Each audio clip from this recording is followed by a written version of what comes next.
this is Dr. John Jaziri coming to you from San Clemente, California. Guys, in today's video, we're going to be discussing a treatment plan for a patient whose upper two bridges are failing him. Here's what happens. Patient is a 60-year-old man, upside down. He comes to us with two bridges, one here, and they're both in terrible shape. So the first bridge is on teeth 1 through 5, supported by 3 root canal teeth, which they're pretty much all decaying and falling apart. And then the left side isn't really faring much better. He has a bridge here, which is supported by 1 tooth, and it's broken, and the front tooth is also loose. His front teeth are okay. So the front 6 teeth, this teeth 6 through 11, are in pretty good shape. It's just the back teeth are falling apart, and he pretty much has just this one back tooth, tooth number 15. That's kind of a good tooth. So what do you do if this is your mouth and you're stuck in a similar scenario? Well, what I'm going to do is I'm going to go over all of your options and tell you which one, the pros and cons of each one, and break them down. So if you have a similar scenario, you can understand what is the best route to go for your mouth, what are the advantages, what are the disadvantages, things to look for. And here are the 5 options which we're going to be going over in this video, guys. We're going to go over partial dentures, the removable option. We're going to discuss the metal partials, as well as flexible options of flexible partial, and discuss the pros and cons of that one. Then we're going to discuss dental implants. I'm going to discuss the option of putting individual implants as well as an implant bridge on each side and go over the pros and cons of that one. And then afterwards, I'm going to discuss the option of all-on-4 teeth, all-on-4 dental implants. All-on-4s are very popular. I'm going to go over how that would work if this patient wanted to go that route and the pros and cons of all-on-4 for the patient. Okay, here's a close-up of the bridges. So this is the bridge on the top right side. As you can see, there's a separation on this root canal, and these 2 root canals were also really weak. And then this is the bridge on the opposite side, which again, as I mentioned to you guys, is in pretty terrible shape. This root canal is completely decayed underneath it, and the front 6 teeth are in good shape. So what do you do if you're in a scenario like this? Well, let's go and discuss. Now, before I get started, we're going to bring our little buddy here, which is the toilet of wasted dental dollars along. And what the toilet's going to tell us is when some treatment doesn't make sense and you should just not do it because you're going to be wasting your money. So let's start using our little toilet, because if you are planning on keeping these root canals, right? So you had these 2 bridges and they're starting to get loose and the root canals are all separating from the bridges, okay? You do not want to spend any more money trying to save these root canals, okay? When root canals reach the end of their life, you've had them for 20 years, they've supported your bridges and they've been fine. But not that they're all decaying and falling apart. These teeth are not strong enough to support your bite pressure. So if you want to try to save them and spend thousands of dollars putting crowns on them, you're going to be disappointed because you're going to end up losing those teeth very, very soon afterwards. And if you want to get a definitive treatment, just take them out and go with a denture, or take them out and go with implant. But do not try to save root canal teeth that have pretty much lived their life. Okay, guys? So if you are planning on saving a bunch of root canal teeth, okay, with really poor prognosis, you're going to spend thousands of dollars and your root canals are going to fail. So that money is going to be wasted, and we're just going to flush it down. Okay, so now that we understood in a case like this, you cannot redo those root canals. These teeth need to come out. So these 4 teeth need to come out. The front 6 tooth and this tooth is in good shape, so we can keep them. So what are our options? Let's go ahead and break them down and discuss every single option in great detail. Now guys, before I get into my video of discussing the different treatment plan options, I want to bring the attention of those of you who don't have a dentist or are looking for a better dentist to go check out the website even28.com. That's EVEN, the number 2, the number 8, like the 28 teeth in a healthy mouth.com.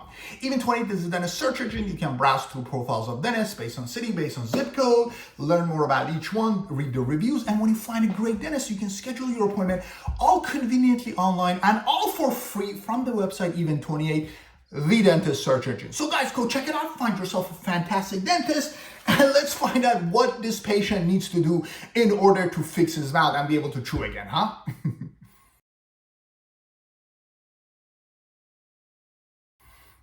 Okay guys, so you're missing your upper back teeth and you need a denture to chew on. Let's start our discussion of how you go about doing that. Okay, so again, real quick, the patient is losing this bridge and this bridge. He's got his front 6 teeth, which are in good shape, and he has 1 tooth over here, tooth number 15, which is in good shape. So question, do you keep this tooth or do you take it out? Okay, well, I mean, if you're going to keep it, you have to put a crown on it, which is going to cost you money. Should you spend that money to keep it, or should you just, take it out and add it to the denture? You should absolutely keep this tooth, okay? Why is that? To have a tooth in the back, guys, makes a huge difference, okay? When you're making a denture, this is what our denture design is going to look like, and forgive my terrible drawing, but you're going to have teeth filling in this gap with a clip on this tooth, tooth number 6. You're going to have teeth filling in this gap with a clip on this tooth, tooth number 11. And then if you keep this tooth, number 15, you can also put a clip here. So if you keep this tooth, you get 3 areas where you can put clips on. The canine 6, the canine 11, and the molar 15. Having 3 clips versus 2 is a huge difference. And to be able to put a clip on the back makes such a big difference with the denture, because every time you chew, if there's no clip in the back, the denture keeps moving and wobbling and cutting your gum tissue. But if you're able to clip the teeth in the back, then they're going to be a lot more stable. Now, of course, in this case, we only have 1 viable tooth which can clip it. And upside down, figure it out, doc. This tooth is just not salvageable. It's the root canal's been separated. There's almost nothing left. It's completely infected. But again, 1 tooth is better than no tooth. So you absolutely, if you have to spend money on a crown, do it. Take that tooth and give yourself the best chance for having a nice, comfortable denture by adding that clip in the back. Okay, so we got that covered. The other thing I want to go over is what kind of denture should you get? Well, I'm going to put the link to my dentures up on top, but there's 3 kinds of denture. One is an acrylic resin-based denture that looks like this. Another one is a cast metal denture, which looks like this with this big metal parts and nice, strong metal clips. And last but not least is flexible or Valplast denture, which looks like this. It's flexible with pin clips on it. Which kind of a denture should you get, guys? Well, I'm going to start with which kind you shouldn't get, and that is this one. The flipper, the resin-based denture, okay? This is a denture that has these weak clips, and it's really not designed for chewing, okay? Why should you avoid that? In a case like this, you need teeth to chew on, right? You only have 1 back tooth and 6 front teeth. So if you get a cheaper denture, or one of these guys, these aren't designed for chewing, okay? When you bite down, they break. They're basically more to just fill in the gap. So if you get a denture like this, you're still going to be putting the majority of your bite forces on your front teeth. And what happens is these bridges and crowns are going to start breaking one after another. So your front teeth over the course of the next 5 years are going to break one after another, and you're going to end up being toothless sooner than you can imagine. Because the point of this partial denture, guys, is to chew. And if you're going to get a denture that's not designed for chewing, what is the point? So avoid a partial denture, a flipper like this, a resin-based one, because it's not designed for chewing. And a flipper denture that is not designed for chewing is just not going to get the job done. And you're going to be wasting your money. So we're going to go ahead and flush it down here in the toilet of wasted dental dollars. Stop doing that. Okay, guys. All right, so we discussed the kind of dentures you shouldn't do. Let's discuss the kind of denture that you can actually consider. Metal-based partial dentures would be option number 1, and this is what it would look like. So you're gonna have a clasp in the front, one over here, and this one in the back, which I mentioned, right? That's the tooth we're definitely gonna do whatever we can to salvage. Then the metal's gonna cover the roof of the mouth, and the resin's gonna be baked on it. So it'll be something similar to this on both sides. What is the advantage of a cast metal partial denture? Well, this is really good for chewing. You're gonna have the metal showing here, and there's really nothing you can do. You need those metal clips, otherwise it'll be super loose. So yeah, there's gonna be a little bit of metal showing and a lot of metal on the roof of your mouth. But as you can see, the roof of the mouth is gonna be open. So right here, you can actually taste your food and speak better. You'll just get the teeth back plus a couple clips. One of the disadvantages of a metal is these clips are going to put a lot of stress on the teeth, so you may end up losing these teeth quicker than you would with a flexible denture. But at the same time, these are nice clips. If you take them out and you brush them, they may last for years and years, maybe even decades, if it's a nice, well-designed partial denture and your teeth are nice and strong like our patients ones. Flexible denture. Okay, this is what a flexible denture would look like. So again, it would be similar, but instead of having metal clips, and this whole metal portion, it'll all be pinned, right? Like this, and then a clip in the back. So this is what this would look like. The advantage of a flexible partial denture is you're gonna have these beautiful pink clips in the front, which are barely visible. They blend in the gum. So it looks more natural and it feels a little bit more comfortable in the mouth. The biggest disadvantage of a flexible partial denture in this case is you still got 6 teeth in the front. So if these teeth break, adding them to a flexible partial denture is very difficult. Flexible partial dentures aren't really designed to have teeth added to them. And if you end up breaking your front 6 teeth, like our patient's scenario was, it's very difficult to add them to this kind of a flexible denture. And a lot of times you have to get a new denture. So if you're, if you don't want to do implants and bridges and you want to just stick with the dentures, going the metal cast partial route is going to save you money. So if you want the less expensive, less headache option, go with a metal cast option. If you want the most beautiful option, and if your front teeth break, you're okay doing bridges and implants on them, go with a flexible denture option. Okay? So those are the 2 options as far as denture goes, and let's go ahead and give them a grade. I give them both, the metal partial as well as the flexi partial, a 5 out of 10 because they're both very good options for chewing. They replace your teeth. They're very affordable. You can chew on them and they get the job done with the least amount of money, the least amount of headaches. And yeah, that's why they deserve a 5 out of 10, which is a pretty good grade.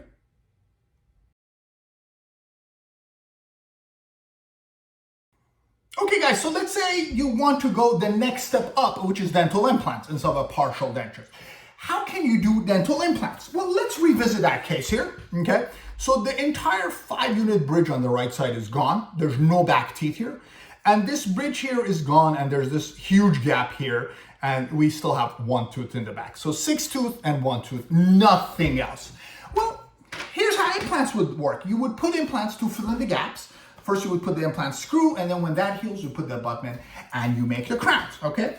And there's 2 ways to go about it. One is you can put individual implants, and the other one is you can make an implant bridge. This is what individual implants would look like. You basically put in 3 implants to fill in the gaps, and then another 3 implant here, and on top of each implant, you make a separate crown, or maybe splint it. That's a technicality which we're not getting into in this video. But yeah, this is what it would look like to do individual implants. You put all these screws, and you put the crowns on top. By the way, if you notice this little red here, that's the sinus lift. The sinus position is a little bit low. Yeah? If you notice, I drew where the sinus and the bone is. So it's about maybe 5 millimeters, 4 to 6 millimeters. That usually you have to just bump the sinus up. It's called the sinus lift. It's not a difficult procedure, but it does add a little bit to your expenses. Anyhow, yeah, so you do the sinus lift, you place in 6 implants and 6 crowns. That's the first option for individual dental implant. Or you can make an implant bridge. And this is how an implant bridge would look like. Again, you still need the sinus lift on both sides, and in all likelihood, you may be able to get around it, but we're not going to get that technical in this video. You place in 2 implants, and then instead of making separate crowns, you make this bridge that sits on top of it. Okay? So for comparison purposes, this is an implant bridge, and these are individual implants. Which one is better? Honestly, you really can't go wrong with this. And a lot of patients are going to do an implant bridge. Some of them are going to do separate implants, but they're both fantastic options. They're both implants. With both of them, you can chew at almost 100%. You don't have to worry about cavities. You don't have this big thing that goes in and out of your mouth, and you support your bite pressure, so you're protecting your front teeth. So they're both fantastic options. I would give a slight nudge, just very slight, to individual implants. Because having more implants means your bite forces are going to be less on each implant and it protects your jaw just a little bit better. But frankly, I mean, if you end up going the implant bridge route is almost as good as this. It's just with this, if God forbid something happens to one implant, the whole prosthesis fails and it's a bit of a headache. Whereas if you have individual implants, you have the security of mind. If worst case scenario, something happens to one implant, you still have all of the rest of this in your mouth, okay? But again, they're both really good options, guys. And if all you can do is implant bridge, do it, go for it. But again, of course, separate implants is just a little bit better. And if you can afford it, do it. Okay, so what do we give implant options? Well, individual implant is just almost as good as your own natural teeth. So we're gonna have to give that a 9 out of 10. And an implant bridge is almost as good, just a little bit less, and I'm going to give that an 8 out of 10. But regardless, guys, if you go with implants, you're going to get almost 100% chewing efficiency. You don't have this thing that goes in and out. You don't have to worry about cavities. You just have your front 6 teeth left, so as long as you're brushing them and the bites are balanced, you're gonna love this option, and it's almost like having your own teeth back. And if your teeth were in bad shape, it's actually better than having your own teeth back, because now you have implants instead of teeth. Okay, but yeah, that's the option of replacing your teeth with implants, which is a fantastic option in my opinion.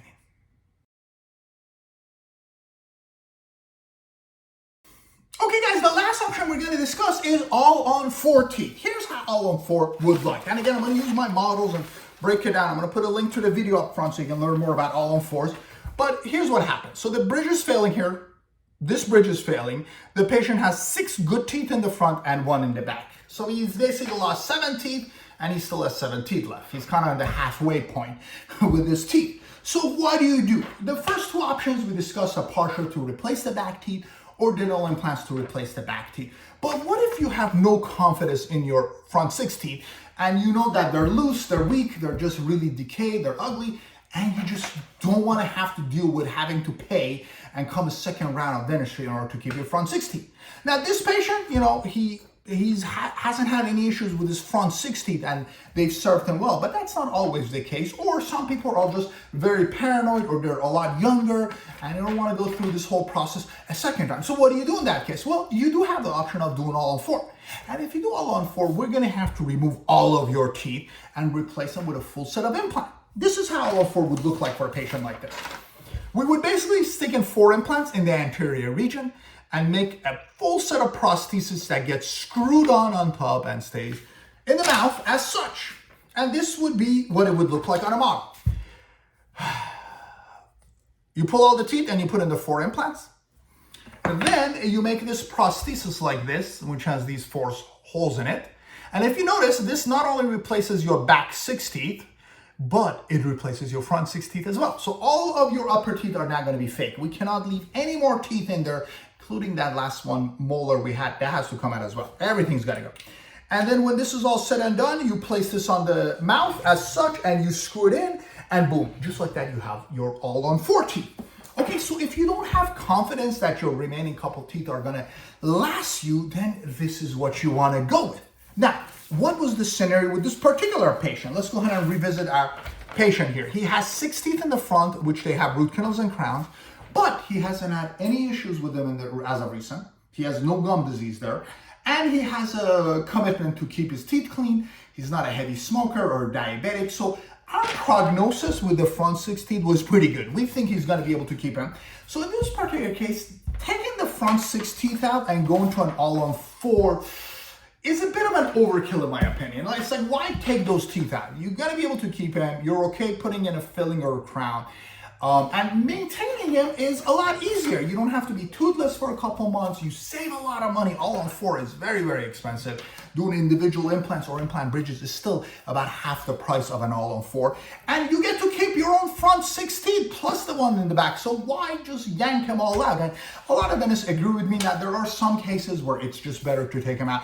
But in this particular case, because of the lack of gum disease and lack of issues with the teeth and the patient's good health and his commitment to keeping his teeth, we had a discussion and a patient decided, okay, fine, I'm going to keep my teeth. And that's what I would usually recommend you to do if your teeth are still worth saving. Don't take them out. If you're already 60 years old, you've had them for that many years, your chance of keeping them for another 20 years, 30 years is pretty good. Now, of course, if this patient was in his 20s, that would be a different discussion.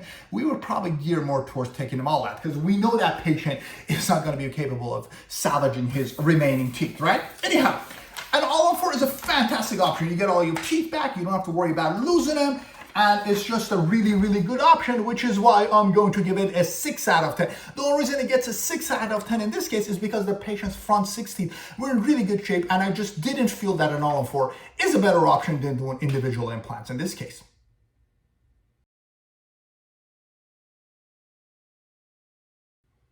Okay, guys, time for my final thoughts. Okay, so this patient had 3 options, basically a partial denture, which is a removal option.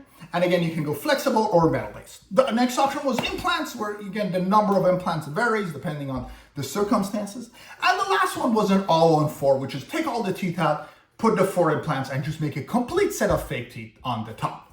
Of course, you might say, well, there's other options too, doc. You could do full dentures. Well, I mean, technically you can do full dentures on anybody, but his front 6 teeth were good. So you got to be crazy to take them out and make a full dentures, because it's completely pointless. His front 6 teeth are good, and we weren't going to just pull him and do full dentures. And then the other option is full mouth implants, which again is kind of insanity, because why would you want to do that for the front 6 teeth? And if you're going to go that route, just do the All-on-4. So again, you know, you could say there's technically more options, but the 3 options I discussed, the partials, implants, and All-on-4 are probably the more common, which 98% of you are going to end up doing in a scenario like this. Now, this was an actual patient of ours.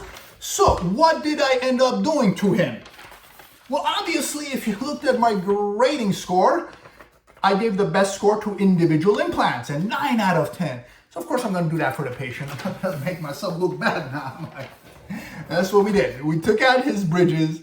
We stuck in 3 implants here, 3 implants here. Now this case isn't finished, but as you can see, we're gonna make 3 crowns here, 3 crowns here, and then put a crown on this tooth. So that's gonna be our treatment. Why is this the absolute best treatment? Because guys, he has his front 6 teeth, which are in, so-so shape, but they're pretty good. They're keepable. You know, you can keep them if you do the right treatment. And when you get these 6 implants plus this tooth, every time the patient bites down, the pressure of your bite forces are going to get distributed to these 6 implants plus the natural tooth. So when you do a treatment like this, you take the pressure off of your front 6 teeth and you put them on the back, which means your front 6 teeth are gonna last a very, very long time. And if you brush and floss them, they might last the rest of your life, right? So by establishing the patient's proper bite, we can actually take the forces and protect the front teeth. And a lot of people want to save their front 4 teeth, and the best way to do that is what I just explained. You make a nice, beautiful set of implants, and you take the pressure off here. Now, every time you bite down, the pressure goes on the implants and the back teeth, and it protects your front teeth, okay? Obviously, a partial is not as good as implants, but it's still better than nothing, because if you take them all out and you leave nothing in your mouth and you just have your front 6 teeth, you're gonna start breaking those 6 teeth within a matter of a couple years. 1 breaks, now you're down to 5. That 1 breaks, you're down to 4. And then really quickly, you're gonna lose all of it. So you gotta do something. If you can't afford implants, do the partial dentures. Get yourself a nice metal or flexible partial dentures. Make sure the bite is nice and comfortable. And while partial dentures aren't as good as implants, they're still a lot better than having that gap in your mouth. And All-on-4 is another good option, but in this particular case, for this particular patient, I didn't feel like it's a very good option because his front 6 teeth were really good and there just was no reason to take him out. But then again, there's a lot of cases I get where the front 6 teeth are bad, they're loose, they're infected, you know, they're broken, and the patient has spent $5,000-6,000 doing root canals and crowns on him just before we can actually fix the back teeth. If that's the case, then yeah, take him out, do the All-on-4 and not have to worry about him. But again, because the front 6 teeth in this case were really good, we decided to just not do the All-on-4, and I didn't even give the patient that option, but I'm giving you guys that option because I don't know what your mouth's like. Guys, if you want me to treatment plan your mouth, send me your x-rays. Go to the website tpmymouth.com. I'm going to put it in the link below. And you can submit your x-rays and I can give you my 2 cents, tell you your options, and give each one a score, just like I did for this patient in this video. So I'll put the link to that in the bottom and you can check it out. Guys, if you have any other questions, comments, if you want to share your experience and tell me how you treated this scenario like this where you had no back teeth on the top, or even the bottom, just please go ahead and put those in the comments. I'd love to get your opinion and see what your experience was all about. This is not a very easy treatment. I mean, I just put it like this, like it's a piece of cake. A treatment like this with implants usually takes anywhere from 6 months to a year if you go to a competent dentist. Maybe 2-3 years if you go to a dental school or somebody who doesn't do a lot of it. But this isn't something that's done overnight, okay? And for a case like this, we do the implant surgery and the patient still gets a temporary denture to chew on and function on top of the implant. Because guys, what happens is when you do posterior implants in a scenario like this, you cannot put the teeth on top of them right away. No way. These implants need to integrate with the jawbone before you can actually start putting forces on them. So when you do a chewing implants on the back teeth, you can never ever load them, put teeth on them right away. So a case like this needs to heal anywhere from 3-4 months, but most likely 6 to 8 months, sometimes even over a year, until the bone heals and the implants are integrated and you can actually put the teeth in. So for that waiting period, please ask your dentist for a flipper and acrylic denture to fill in the gaps. And what they can do is they can make this so you have something to replace the missing teeth during the healing period. Now again, this is better than nothing, but it's not fantastic if you're getting it as a temporary. But yeah, a flipper denture or a resin denture is a good option to, have something in your mouth where your implants are osseointegrating and then the crowns are made. But yeah, a year later, the teeth will be made and you can start chewing on them and eating all kinds of food. There's really no restrictions. You can eat pretty much everything other than like super hard foods like don't chew on ice, guys, or don't try to crack a pistachio in half or anything crazy like that. But yeah, you can eat all kinds of food when you get your implants. And if you get your partials, because you have this back tooth, you're still gonna chew really well on this side and pretty good on this side in all likelihood. So yeah, guys, that's it. That's a lot of information. I hope you enjoyed this video. Be sure to subscribe and I'll see you guys next time.